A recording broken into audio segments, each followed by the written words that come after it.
o el de palomas por 5 piezas de plata. Vamos a orar, hermano. Mira su rostro y alabaremos al Señor. Padre amado, en el glorioso nombre de Jesús te alabamos y bendecimos tu santo nombre. Recibe toda la gloria, la honra, la alabanza y la oración. Dios eterno, bendícenos con tu palabra en esta noche.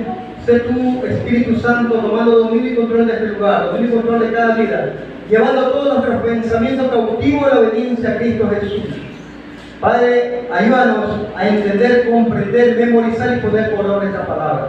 Te lo pedimos en el glorioso nombre de Jesús. Sé tú, Dios Espíritu, ministrando en esta noche a cada uno de nosotros que estamos sedientos del Espíritu Eterno. Te damos gracias en el glorioso nombre de Jesús. Amén, amén, amén. Pueden tomar asiento, mi hermano. El tema para esta noche es el sitio de Samaria. Amén. El sitio de Samaria. Según el Reyes, capítulo 6, verso 24. Y también vamos a estar en el capítulo 7 que se tiene esta porción bíblica, el sitio de Samaria. Cuando hablamos de sitio, viene del verbo sitiar. Viene un gran ejército y rodea a una ciudad, y cuando la rodea es para apoderarse de todo lo que hay dentro de la ciudad, y nadie sale ni nadie entra. Entonces dice la porción bíblica: después de esto aconteció que Ben-Hadad, rey de Siria. Si nosotros vemos en la historia bíblica, hubieron 3 reyes Ben-Hadad, y a este se está refiriendo a Ben-Hadad III. Según los estudios bíblicos, lo vamos a contar así: Ben-Hadad primero, Ben-Hadad segundo y Ben-Hadad III, que era el que estaba sitiando a Samaria en este tiempo en que el profeta Eliseo ministraba en ese tiempo. Y entonces vemos que llega con todo su ejército, con todo su equipo armamentístico de ese tiempo, para sitiar la ciudad de Samaria y apoderarse de todo lo que había ahí. Y este era un gran ejército. Este Ben-Hadad, rey de Siria, en ese tiempo hacía la guerra a Israel, y en la actualidad siguen los conflictos entre Siria e Israel. Ben-Hadad III, rey de Siria, hijo de Asael. Ya les estoy dando, los que quieren anotar, no, usted revise en su casa. Tenemos otro dato: la ciudad de Samaria. ¿Dónde se encontraba la ciudad de Samaria? Se encontraba a 68 kilómetros al norte de Jerusalén. En la actualidad, Samaria es Cisjordania. ¿Se ha visto en el mapa, en las noticias, cuando viene de Palestina, de Cisjordania? Ahí se encuentra lo que era la ciudad de Samaria. En ese tiempo se quedaba, y todavía aún quedan los vestigios de ella, a 68 kilómetros de Jerusalén. Y Samaria fue comprada por el rey Omri, quien era dueño de esta gran porción de tierra, que era una pequeña loma de unos 90 metros de altura. El dueño se llamaba Semer. Y el rey Omri le compra a Semer esta porción de tierra por un talento de plata. ¿Sí? Por un talento de plata. ¿Sabe cuánto hacía un talento de plata? 20 kilogramos. 20 kilos hacía un talento de plata. En el cambio actual debería ser unos $6.600. ¿Cuánto costó Samaria en ese tiempo? $6.600 que pagó el rey Omri a Semer. Y en honor a este hombre que era dueño de esta tierra, le puso Samaria. Entonces ya tenemos los datos, ¿no? Ben-Hadad III, hijo de Asael, rey de Siria, y la ciudad de Samaria, que estaba ubicada en una loma, ¿sí?, de 90 metros de altura. Y ahí se fundó esta ciudad. ¿Quién la fundó? El rey Omri de Israel. Amén. ¿Y a su nombre? Y nos dice la porción: y hubo gran hambre en Samaria a consecuencia de aquel sitio, tanto que una cabeza de año se vendía en 80 piezas de plata. ¿Sabe cuánto son 80 piezas de plata en el cambio actual? $176. Una cabeza como decimos aquí, de burro, una cabeza de asno. La cabeza de burro tiene toda huesuda, ¿no? Y tiene poca carne. Imagínense, era tanta el hambre y la necesidad que pagaban $176 por una cabeza de asno. ¿Sí? Cuando llega el ejército de Ben-Hadad y rodea la ciudad de Samaria, la gente se asusta, pero todo tranquilo, todavía había que comer. Pero como nada entraba ni nada salía, el alimento empezó a escasear. Ya no se tomaba tú el desayuno con pan o frito, un bistec de carne, ya no, empezó a escasear todo. Y llega tarde el hambre y la gente se aprovecha. ¿Sí o no? Cuando hay escasez de alimentos, el que quiere se aprovecha y dice, ya listo, yo te vendo. Y vendían una cabeza de asno por $176. ¿Y qué bueno dice ahí? Y una cuarta parte de un can de estiércol de paloma por 5 piezas de plata. Bien, me decía el pastor, me toca predicar, hermano, y digo, predicar o enseñar. Cualquiera de lo que yo le pongo. Entonces dice que predicar es recordar una verdad conocida, ¿sí o no? Predicar es recordar una verdad conocida. Más enseñar es dar a conocer una verdad no conocida. Cuando dice una cuarta parte de un can de estiércol de paloma, ¿a qué usted cree que se está refiriendo? ¿La gente comía la caquirucha de paloma? En ese tiempo era un modismo, es decir, estiércol de paloma a la semilla de algarrobo. ¿Se ha visto lo que es el algarrobo? Hay una vainita larga y vienen unas pepitas, esas son las semillas de algarrobo. Y del algarrobo hay una semilla, ¿sí? De este algarrobo. Usted ve el algarrobo que se produce aquí en Ecuador es muy diferente al que se produce allá en el Mediterráneo en Israel. Y la semilla de ese algarrobo es casi una bolita que se parece al estiércol de paloma. Y era uno de los alimentos más baratos de ese tiempo. Tanto que si usted lee en el Hijo Pródigo, él quería comer de las algarrobas que le daban a los cerdos. ¿Sí se acuerdan? ¿Se ha leído? ¿Por qué le daban algarrobas a los cerdos? Porque eran alimentos más baratos. Entonces cuando dice estiércol de paloma, no se refiere literalmente a la caquirucha de la paloma, sino a el algarrobo, a la semilla del algarrobo. A eso se refiere. Entonces dice que una cuarta parte de un can costaba 5 piezas de plata. Al cambio actual era $11. ¿Sabe cuánto hacía la cuarta parte de un can? Era un poquito más de una media libra. ¿Sí? Un poquito más de media libra. Un poquito más de medio litro de leche. En esa era el peso. Un poco más de media libra. En $11. $11. Y la gente en cada necesidad se aprovecha. Recuerda el año pasado que salió un político a decir, no, si viene el niño y la niña, se va a destruir la economía, van a subir las cosas. Y al poco tiempo que él anunció que iba a subir, empezó a subir el arroz. Y no había escasez de arroz. Pero la gente se aprovechaba. Así mismo, no entraba ni salía nada de la ciudad de Samaria y empezó a subir el costo de los productos que todavía quedaban. ¿Y qué es lo que quedaba? Era cabeza de asno y las algarrobas, la semilla de algarrobo que era que le llamaban el estiércol de paloma. Era un modismo, ¿sí? Que le decía por lo barato que era y se parecía al estiércol de paloma.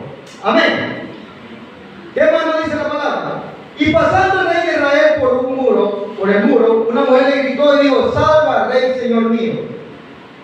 El rey de Israel de ese tiempo parece que fue el hijo de Jehú. ¿Sí? El hijo de Jehú parece que era el rey de Israel. ¿Y quién era el hijo de Jehú? Era nada más que Joacás, el rey de Israel de ese tiempo. Y a este, cuando pasaba por el muro, es que le dice, salva, señor mío. Y él dice, si no te salva Jehová, ¿de dónde te puedo salvar yo? ¿Del granero o de la gana? El granero se guarda todos los granos, pero ya en el granero no había nada. Y el agar era una cisterna Y en la mitad de la cisterna había dos puntales de madera, uno de un lado, uno del otro, y había un travesaño de madera mismo. Y en ese travesaño cruzaban unas correas de cuero venían los que iban a trabajar en esta lagar. ¿De qué manera? Se agarraban de las cuerdas de cuero y empezaban a pisar las uvas. Y de ahí salía el jugo de la uva, que era el vino, el mosto, ¿no? Ese es el lagar. Entonces le dice: ¿de dónde te voy a salvar? Si Jehová no te salva, ¿de qué te voy a salvar? ¿Del granero o del lagar? Pero no había nada en el granero y tampoco en el lagar no había uvas. No había nada. Y le dice: ¿qué tienes? Ella respondió: esta mujer me dijo: da acá a tu hijo y comámoslo hoy y mañana comeremos el mío. Mira hasta dónde estaba el hambre, que dos mujeres se pusieron de acuerdo a comer sus propios hijos. Ya se habían comido el uno de la que le estaba pidiendo ayuda al rey. Y dice: ahora es que le digo, ya pues dame acá tu hijo para comernos nosotros también. Ya ella había escondido a su hijo y ya no quería darlo para comerse. ¿Hasta dónde, hasta qué extremo había llegado el hambre que se comían sus propios hijos? Cocimos pues a mi hijo y lo comimos. El día siguiente yo le dije: da acá a tu hijo y comámoslo, mas ella ha escondido a su hijo. Cuando el rey oyó las palabras de aquella mujer, rasgó su vestido y pasó así por el muro, y el pueblo vio el cilicio que traía interiormente sobre su cuerpo. Era un saquillo que se ponía para demostrar la tristeza que sentía, ¿sí? Ese era el cilicio. Y él dijo: así le haga Dios y aún me añada, si la cabeza de Eliseo, hijo de Safán, queda sobre él oro. El rey de Nabal era que sirvió a Samaria, pero él echaba la culpa a Eliseo. Y Eliseo no tenía nada que ver, sino que Eliseo no profetizaba en favor del rey y por eso no le tenía en estima. ¿Y qué decía Eliseo? Yo voy a hablar lo que Jehová me ponga, lo que Jehová me revele, lo que Jehová diga. Y eso es lo que debemos hacer nosotros, lo que Jehová diga, ¿no? Amén. Amén. ¿Y a su nombre? Gloria a Dios. Y Eliseo estaba sentado en su casa y con él estaban sentados los ancianos. Y el rey envió a él un hombre, mas antes que el mensajero viniese a él, dijo él a los ancianos: escuchen, ¿no habéis visto cómo este hijo de homicida envía a cortarme la cabeza? Ahí aquí está la clave para saber quién era el rey de Joacás. Era el hijo Joacás. Después ustedes busquen bien y le llaman también Morán a Joacás. Sí, sí. Y Joacás era hijo de Jehú. ¿Por qué le dice homicida? Porque Jehú, le relato, había matado a dos reyes: al rey de Israel y al rey de Judá. Eso le queda como un temita para que investigue. Por eso, él mata a estos dos reyes y después se encarga de matar a Jezabel y después mata a quién más, a Acab y a toda la familia de Acab. Entonces por ahí dice: este hijo de homicida, dice Eliseo. Aleluya. Ya le queda como tema. Ya la hermana va por ahí. Ya, investigue. Entonces dice: mira pues, cuando viniera el mensajero, cerró la puerta e impedirle la entrada. ¿No se oye tras él el ruido de los pasos de su amo? Aún estaba él hablando con ella, y aquel mensajero que descendía a él y dijo: ciertamente este mal de Jehová viene. ¿Para qué he de esperar más a Jehová? Dijo entonces Eliseo: escuchen, oíd palabra de Jehová, así dijo Jehová: mañana a estas horas valdrá el sean de flor de harina un ciclo, y 2 seas de cebada un ciclo a la puerta de Samaria. Vamos a revisar estas medidas. Un sea era 1/3 de un efa. ¿Y qué era un efa? Una medida de 37 litros. En 36 y 37, más se cierra en 37 litros un efa. Entonces 1/3 vendría a ser 12.3 litros. Sí, bien. ¿Cuánto iba a costar eso? Un ciclo. ¿Cuánto, al valor actual, cuánto valía un ciclo? Si nosotros hacemos la transferencia, $7. ¿Cuánto costaba un ciclo? $7. ¿Qué iba a costar $7? 12.3 litros de cebada, 2 de cebada, dice, 1 de flor de harina y 2 de cebada. ¿Iba a costar cuánto? $7. Eso iba a costar un ciclo, $7. Ya les traigo todo masticadito para que ustedes se den cuenta, ¿no? Bien bonito todo, ya listo. Dice, y un príncipe sobre cuyo brazo el rey se apoyaba, ¿cuál era este? Un chupamedia del rey. Así como decimos en términos coloquiales, ¿no? El chupamedia y la mebota del rey. Le dice así, sobre cuyo el rey se apoyaba, respondió al varón de Dios y dijo, si Jehová hiciese ahora ventanas en el cielo, sería esto así. Y él dijo, he aquí, tú lo verás con tus ojos, mas no lo comerás de él. Amén. ¿Sí? Había a la entrada de la puerta 4 hombres leprosos, los cuales dijeron el uno al otro, ¿para qué nos estamos aquí hasta que muramos? 4 leprosos. ¿Sabe quién era el leproso en ese tiempo? Era un hombre que tenía una enfermedad que se le hacía llagas en la piel y eso iba degenerándose hasta que la piel se caía y moría la persona. En ese tiempo, para una enfermedad tan sencilla que era una bacteria, en la actualidad, en una receta se sana la persona. Pero en ese tiempo, como no había cura, eran despreciados, marginados, rechazados los leprosos. Y el que estaba sufriendo de lepra tenía que decir, inmundo, impuro. Y entonces la gente se abría y empezaban a tirarle cosas, tirarle piedras, palos, lo que tengan a mano para que esta persona se aleje. Entonces eran los rechazados de la sociedad. Como a la gente que nosotros a veces predicamos, que son los que tienen condición de calle, son los rechazados de la sociedad, pero porque ellos mismos se buscaron. Acá era por cuestión de salud. Los leprosos, habían 4 leprosos que estaban, ¿dónde estaban? ¿Dentro o fuera de la ciudad? Estaban afuera porque eran los marginados. Amén. Eran 4 leprosos. ¿Sí? Seguimos leyendo. Dice, si tratamos de entrar en la ciudad por el hambre que hay en la ciudad, moriremos en ella. Y si nos quedamos aquí, también moriremos. Vamos pues ahora y pasemos al campamento de los sirios. Si ellos nos dieran la vida, viviremos, y si nos dieran la muerte, moriremos. Entonces se levantaron pues, ¿a la qué hora? En la mañana. Al anochecer, dice, para ir al campamento de los sirios, y llegando a entrar al campamento de los sirios, no había allí nadie. ¿Qué había pasado? Porque yo había hecho que en el campamento de los sirios se hubiesen estruendo de carros, ruido de caballos y estrépito de gran ejército, y se dijeron unos a otros, he aquí el rey de Israel ha tomado a sueldo contra nosotros a los reyes de los heteos y de los reyes de los egipcios, para que vengan contra nosotros. Y así se levantaron y vieron al anochecer abandonando sus tiendas, sus caballos, sus asnos y el campamento como estaba, y habían huido para salvar sus vidas. Bien como estaba, todo el ejército estaba cómodamente, pero cuando escucharon este ruido, ¿provocado por quién? Por Jehová y los ejércitos. Ellos se confundieron, se pusieron nerviosos y empezaron a correr de uno a otro. No tuvieron tiempo a recoger sus pertenencias, sino que por preservar la vida huyeron. Salieron de ahí corriendo, desesperados, y dejaron todo botado ahí. ¿Y qué pasó cuando llegaron estos 4 leprosos? Cuando los leprosos llegaron a la entrada del campamento, entraron en una tienda y comieron y bebieron. Tomaron de allí plata y oro y vestidos, y fueron y lo escondieron. Y vueltos entraron en otra tienda y de allí también tomaron, fueron y lo escondieron. Miren, la ventaja de ser leproso. ¿Ven? Ellos estaban fuera de la ciudad y como no ya tenían nada que perder porque estaban destinados a morir, pero si entramos a la ciudad moriremos ya. Mejor pasemos a los sirios. Si los sirios no la vida, viviremos, y si no, moriremos.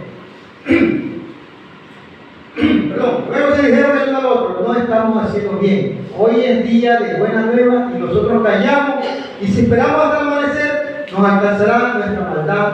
Vamos pues ahora y entremos y demos la nueva en casa del rey.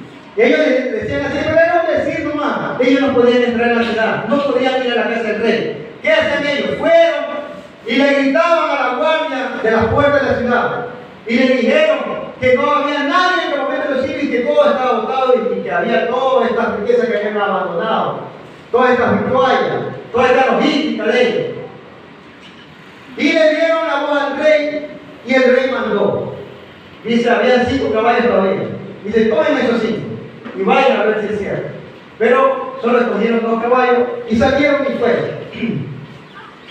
Entonces respondió uno de los hijos y dijo, tomen ahora 5 de los caballos que han quedado en la ciudad porque los que quedan acá también perecerán como toda la multitud de Israel que ya ha perecido. Y enviemos y veamos qué hay. Miren, ya había una gran multitud que había perecido por el hambre. Tomaron pues 2 caballos y un carro y envió al rey al campamento de los sirios diciendo, id y ve. Y ellos fueron y los siguieron hasta el Jordán.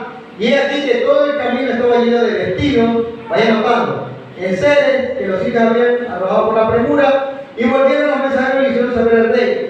Entonces el pueblo salió y sacó el campamento de los sirios y fue vendido un sal de flor de harina por un ciclo. ¿Cuánto es un ciclo? $7. Y 2 sales de cebada por un ciclo conforme a la palabra de Jehová. Y el rey puso la puerta a aquel príncipe sobre cuyo brazo él se apoyaba y lo atropelló el pueblo de la entrada y murió conforme a lo que había dicho el varón de Dios cuando el rey descendió a él. Aconteció porque de la manera que el varón de Dios había hablado al rey diciendo, 2 sales de cebada por un ciclo y un sal de flor de harina será vendido por un ciclo mañana a esta hora a la puerta de Samaria. A lo cual aquel príncipe había respondido al varón de Dios diciendo, si Jehová hiciese ventanas en el cielo, pudiera suceder esto. Y él dijo, he aquí tú lo verás con tus ojos, no comerás de ello. Y le sucedió así porque el pueblo lo atropelló a la entrada y murió. Nosotros en este mundo, escúcheme bien, nos estamos caminando a una situación semejante a la de Samaria, donde va a haber una gran hambre, va a haber escasez. Y aunque no nos van a poner un sitio a la ciudad de Guayaquil, no se va a hacer sitiada por un ejército enemigo, pero sí las medidas gubernamentales van a hacer que esto se dé y va a haber bastante escasez. Entonces, ¿qué tenemos que hacer nosotros? He aquí un leproso, una leprosa, un leproso y una leprosa dentro del pueblo de Dios. Nosotros somos los marginados, los rechazados por la sociedad. ¿O no somos así? No dicen, mira la aleluya, mira el hermanito. Cuando tú estás haciendo un negocio y saben que eres cristiano, ya no quieren hacer negocio contigo. ¿Sí? Porque somos los rechazados de la sociedad, lo peor de la sociedad. Nosotros somos esos leprosos, los que salen y traen las buenas nuevas. Usted no puede quedarse con esta buena noticia callado. Usted tiene que salir. Gracias, mi pastor. Dios me lo bendiga. Usted tiene que salir con esta buena nueva. Así como estos 4 leprosos. Si le pudieran poner los nombres a estos 4 leprosos, ¿cuáles serían? Mateo, Marcos, Lucas y Juan. 4 evangelistas que vieron, como nosotros vemos en la palabra, ¿qué nos espera? Dice la canción, Jerusalén, Jerusalén, qué bonita es, calle de oro, mar de grita. Eso nos espera en el reino de los cielos. Una ciudad de oro, con calles de oro, donde no habrá hambre, no habrá dolor, no nos fatigará el sol. ¿Sí? Ya no necesitaremos de trabajar para ganarnos el pan, sino que con la presencia de Dios basta. Él nos va a alumbrar con su presencia. Y nos vamos a quedar callados. ¿Ah? Había una pareja de un matrimonio norteamericano que hizo un viaje de la costa del Atlántico a la costa del Pacífico. Contrataron un chofer y se fueron con su carro por la interestatal. Y pasando el desierto de Arizona, en la mitad del desierto de Arizona, el carro se le daña. Y el chofer se baja a revisar y hacer todo lo posible por el sendero y ya no le prestó el carro. Y el chofer se quedó debajo del carro y que arreglando. Perdón.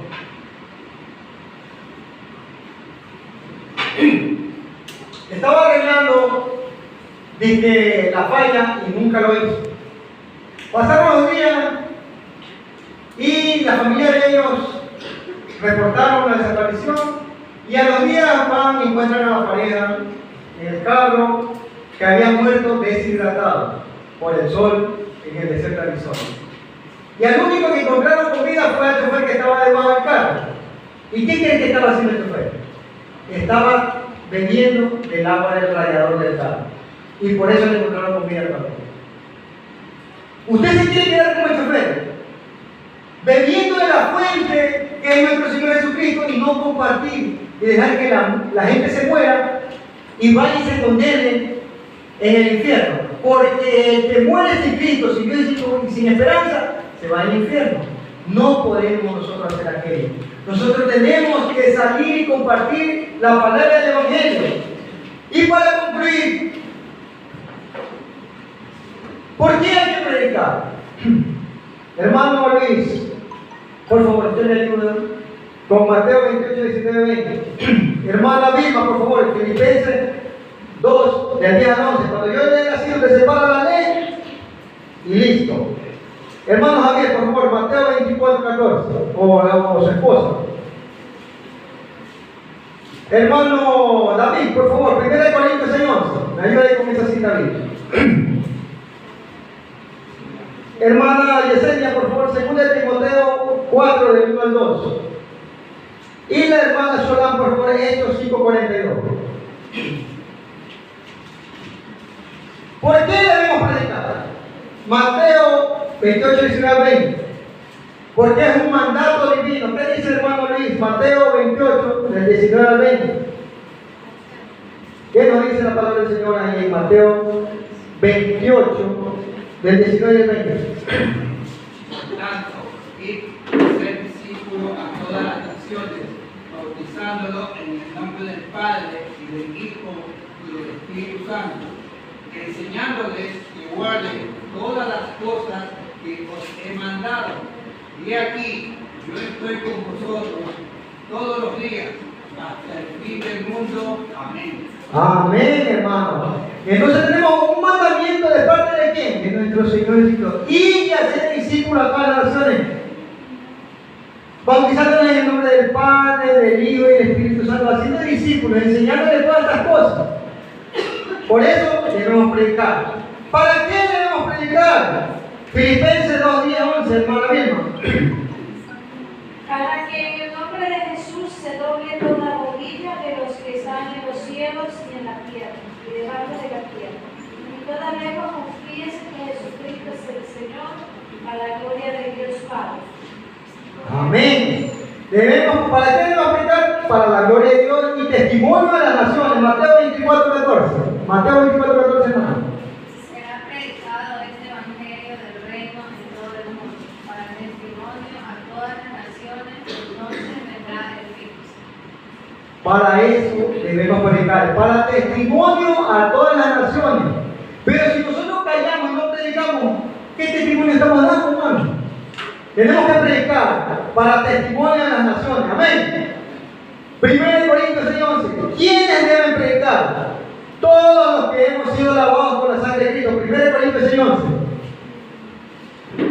Y esto erais algunos, mas ya habéis sido lavados, ya habéis sido santificados, ya habéis sido justificados en el nombre del Señor Jesús y por el Espíritu de nuestro Dios.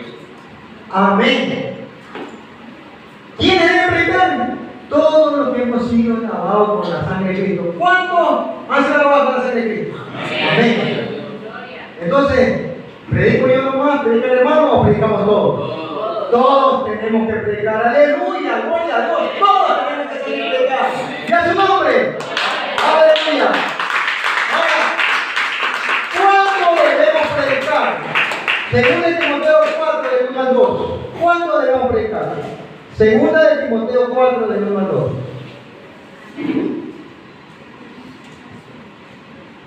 Te encarezco delante de Dios y del Señor Jesucristo, que juzgará a los vivos y a los muertos en su manifestación y en su reino. Que predique la palabra, que es a tiempo y fuera de tiempo. Redarguye, reprende, exhorta con toda paciencia y doctrina. Con toda paciencia y doctrina. Dice, a tiempo y fuera de tiempo. ¿Cuándo debemos predicar? A tiempo y fuera de tiempo. No, hoy no tengo deseo de salir. No, eso lo cuenta. Gloria. Uno debe predicar a tiempo y fuera de tiempo. Si cada hermano, cada hermana que estamos aquí, se fija su meta, ganarse un alma para Cristo, imagínense, casi la iglesia está llena, estaría rebosando. ¿Ah? Si cada uno se compromete a predicar, a darse un alma para Cristo, un alma, hermano, un alma. No como Pedro que se ganó con una predicación 3.000, no 3.000, uno nomás, gánate uno. Y ese que te va a ganar, se va a multiplicar. Amén. ¿Dónde predicar la buena nueva? Hechos 5:42. Hermanas Solán, hermanas Solán. Hechos 5:42. ¿Dónde predicar la buena nueva? ¿Qué dice ahí? Y todos los días, en el templo y por las casas, no cesaron de enseñar y predicar a Jesucristo. Y todos los días, por el templo de Villa Bonita, por el templo de Buen Samaritano y por las casas de Villa Bonita, no cesaban de predicar el Evangelio. Hermano, no se llamaba a predicar. No lo está mandando al extranjero, no lo está mandando a otra provincia, nos está mandando Dios por las casas. ¿De dónde? De la comunidad que vivimos, Villa Bonita, aquí en Guayaquil. Usted, a unos pasos tiene a su vecino, a su vecina, la persona que de la tienda, el que le vende el pescado, el que le vende la legumbre, a la vecina que va a salir en la mañana, el que viene en la tarde, al que va vendiendo el pan. Predíquele a tiempo y fuera de tiempo a todo el mundo. ¿Por dónde? Por las casas. Aleluya. Yo le quiero contar algo. Dios no es deudor de nadie. Dios honra a los que lo honran. Yo después que me convertí, mi anhelo era salir a predicar. No sabía cómo hacerlo. Y el pastor al que en la iglesia que yo estaba tampoco sabía salir a predicar. Salimos un día y no hubo éxito. Hasta que Dios puso una persona que era seminarista y vino y nos enseñó. Y de todo lo que escuchamos, de todo, escuche, toda la iglesia escuchó esta enseñanza. Para la gloria de Dios, yo fui el único que aplicó. Y empecé, yo solito, nadie me acompañaba. El pastor andaba en otras cosas, nadie quería salir conmigo, yo solito. Primero acompañaba con mi esposo y mis hijos, que estaban pequeños, y después hasta ahí me abandonaron por el clima, a veces el sol estaba muy fuerte. Y yo perseveraba, seguía predicando de casa por casa. ¿Y sabe por qué lo hacía? Porque decía, si otros lo hacen, ¿por qué yo no? Si otros que no están predicando la verdad lo hacen, ¿por qué yo no? Y yo oraba y el Señor y voy. Y aunque me rechazaban, me tiraban la puerta, me tiraban la ventana, no quería saber nada, yo no quería saber nada de los aleluya. Yo seguí perseverando.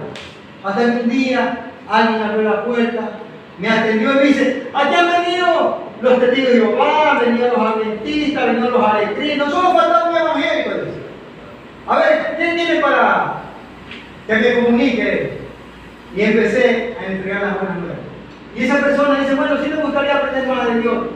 Y me recibí en su casa los miércoles y empezamos una célula ahí. Le enseñé la palabra de Dios. Y qué emoción, hermano, cuando tú llegas a una casa y tienes todo preparado. Había un pizarrón de tiempo de antes que era para tiza. Estaba la tiza, el corredor, un banquito porque tenían 2 hijos de unos 8 años o 10 y un sobrino. 3 niños ahí sentados y la pareja de esposo en otra banquita. Yo me emocioné, hermano, que cuando yo llegué el 7 de la noche, el día miércoles, vi esta mesera de esta casa preparadita para recibir el Señor. Esa familia se convirtió y después con los años me encontré y él seguía perseverando en la familia del Señor. Qué alegría, cómo los ríos de agua viva fluyen dentro de todo cuando uno tiene un alma. Y ya gozo delante de los ángeles del Señor por un pecador que se arrepiente. Amén, amén, aleluya. Uno gana almas para Cristo. Almas para el reino de los cielos. Cuando usted gana almas para el reino de los cielos, está ganando almas para la iglesia. Porque necesitamos a esta gente, los que están allá, que están en el mundo, están en tinieblas, necesitan escuchar la verdad del Evangelio. Necesitan escuchar de lo que Cristo hizo en la cruz del Calvario. Y nosotros estamos para predicar, hermano. Y Dios es una persona, un ser divino que honra a los que le honran. Me acuerdo en una ocasión, para concluir esto, que me dice el pastor de la iglesia que yo estaba en ese entonces, hermano, dice, yo quisiera que te vaya a predicar a Quevedo, a una de estas clínicas de rehabilitación de drogadictos. Y le dije, ya está bien, vaya a ser como misionero, voy a ser misionero y todo. Y solo me daba para empezar a decir que venía y nada más. Entonces, yo entusiasmado me fui. Tenía mis niños pequeños de 6, 8 años, 4 y 6 años, mis 2 hijos, y me fui. Yo siempre tenía la costumbre de comprar la comida semanalmente. Yo les daba a comprar la comida y me fui. Y estuve una semana predicando allá en ese lugar a todas esas personas que no sabían nada de la palabra de Dios y que lo que ellos sabían era consumir droga. Cuando yo regreso, no había trabajado, no había para ir a comprar la comida, pero gracias a Dios yo era siempre sido sujeto de crédito, iba a un señor y me llevaba la comida para la semana. Ya llegué nomás y después me pago. Gloria a Dios. Y yo oraba, me hacía un provecho. Entonces un día me enfermo y voy a la casa de mi mamá a visitar y mi hermano me dice, ay, Luis, tú que sales a predicar y no tienes ni siquiera para irte a hacer bien. Yo me sentía calladito, ¿verdad? El sacón me dio, en ese tiempo, 100,000 súper. Era más o menos solo una semana, para que vaya a hacer bien y tenga para mi casa. Y yo le digo, yo sé que algún día el Señor me va a dar, le digo, porque Dios honra lo que me honra. Y Dios no es de un honor de nadie. Y Dios me va a bendecir. Para no alargar el cuento, llegó el tiempo en que Dios a uno empieza a proveer, empieza a darle.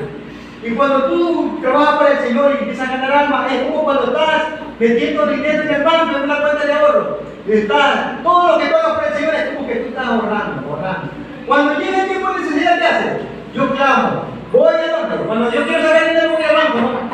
Vengo a sacar parte del dinero que tengo ahorrado y enseñarme el banco. Cuando usted está en necesidad, toca la puerta de los cielos y del Señor. Tengo esta necesidad, provee. Y ayer lo decía mi pastora, el Señor me proveía. Ella decía, Señor, voy a pagar $50, me voy a meter en la deuda. Y el Señor ya le estaba proveyendo. Amén. Amén, hermano. Dios honra lo que honra. Si usted se fija en una meta y predicar, y yo no pensaba en lo que Dios me iba a dar, yo no quería ganar algo.